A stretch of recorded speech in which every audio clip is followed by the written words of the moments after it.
Gözyaşın yanağımda, dökülsün her adımda. Aldığım her nefeste adım ansın aklında. Benden ayrı bir gün bile diliyorum sende gülmek.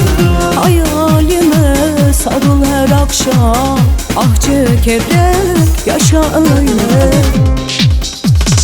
Hayalıma kapanma artık, sen ağlarken ben güleceğim. Kıra kıra bütün ümitlerini çekip gideceğim.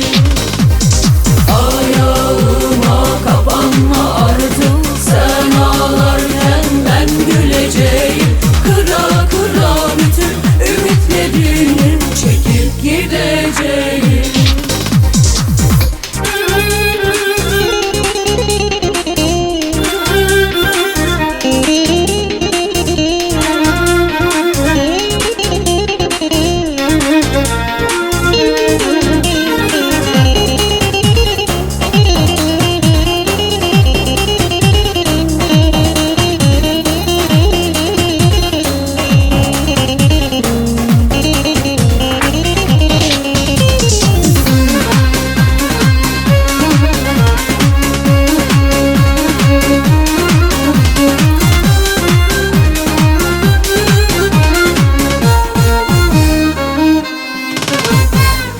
Hasretimle baş başa yürü hayat yolunu.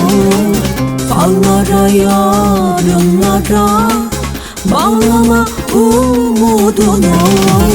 Benden ayrı bir gün bile diliyorum sende gülmek. Hayalime sarıl her akşam, ah çekerek yaşa öyle.